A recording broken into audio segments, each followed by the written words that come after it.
सबको नमस्कार। SNE India के all India president comrade GL Jogi ji, adviser CHQ ABSNL comrade Karan Singh ji, convener and circle secretary BSNL EU और forum of BSNL unions associations Rajasthan circle comrade Ashok Pareek ji, हमारे सभी affiliated forum के साथ affiliated union associations के उपस्थित circle secretary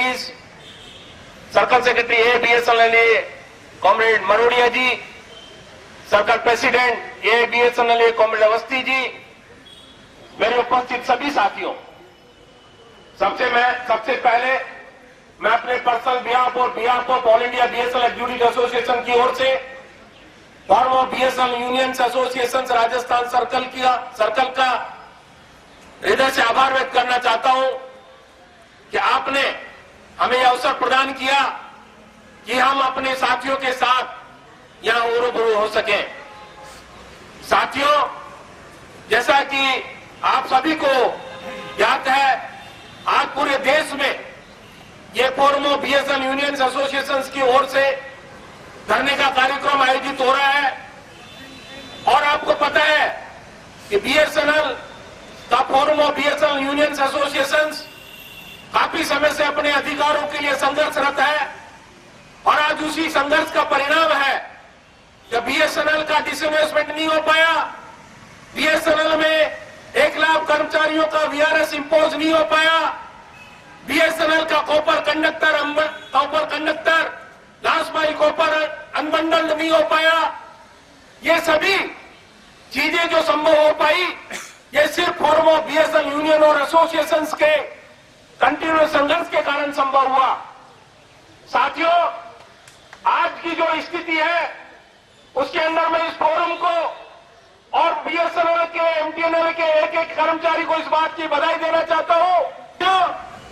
forum of BSNL unions associations ने all India BSNL executive association, SNE, AIJTO और हमारे सारे यूनियंस ने सबने मिलकर के एक बहुत लंबा संघर्ष इस बात के लिए किया।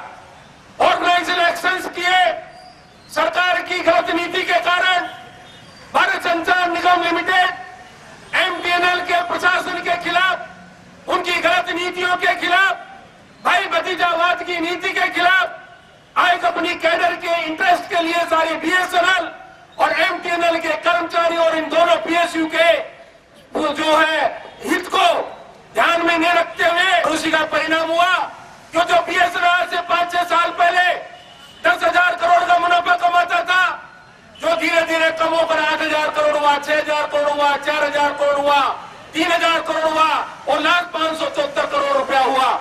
और उसके बाद अभी 3 सालों से ये बीएसएनएल जो प्रॉफिट कर रहा था 1,800 करोड़, 6,000 करोड़ और अभी गत वर्ष 8,600 करोड़ का नुकसान इसने पोस्ट किया। क्या इस नुकसान के लिए ये बीएसएनएल के 2,70,000 कर्मचारी जिम्मेदार है? ये बीएसएनएल जब 10,000 करोड़ का मुनाफा कमा रहा था तो बीएसएनएल में कर्मचारियों की तादाद 3.4 लाख थी, 3,40,000 कर्मचारी थे। उस समय बीएसएनएल 10,000 करोड़ का मुनाफा कमा रहा था। आज बीएसएनएल में कर्मचारियों की संख्या घट करके 2,70,000 से कम हो गई है, 2,67,000 हो गई है। हमारा वेज बिल उससे डाउन हुआ है। उसके बाद बीएसएनएल 8,600 करोड़ रुपए का नुकसान उठा रहा है और ये अगर ट्रेंड जारी रहा तो ये बीएसएनएल आने वाले इस वर्ष में 9,000 करोड़ का नुकसान भी भुगतेगा। ये साथियों है स्थिति इस बात के लिए ये ऑर्डर जारी किया कि 60.8% का सेकंड पीआरसी में जो फिटमेंट दिया गया, it was a wrong calculation और it time this calculation was actually wrong calculation was accepted by the group of ministers. The group of ministers committee was constituted at the instance of the agitation program which was launched by the oil sector PSU, if you remember. ये उन्हीं की वजह से हुआ और उसके बाद में आपको पता है कि उस ग्रुप ऑफ मिनिस्टर्स ने जब कैलकुलेट करवाया तो पाया कि 50% आईडीए मर्जर का 100% ये यूटिलाइजेशन ठीक नहीं हुआ। ये जो कैलकुलेशन मिसकैलकुलेशन था 68.8% जस्टिफाइड नहीं था, इसलिए ग्रुप ऑफ मिनिस्टर्स ने कहा डीपी को आप रिवाइज ऑर्डर करिए, आप इसको 78.2% करिए। और उसके बाद डिपार्टमेंट ऑफ पब्लिक एंटरप्राइजेज ने कैबिनेट के अप्रूवल से 78.2% का ऑर्डर जारी किया। इतना होने के बाद 2 अप्रैल 2009 को आपको पता है हमारे साथ क्या हुआ था। 27 फरवरी 2009 को हमारा सेकंड पीआरसी का रिकमेंडेशन की 30% आईडीए फिटमेंट जारी हो गया था।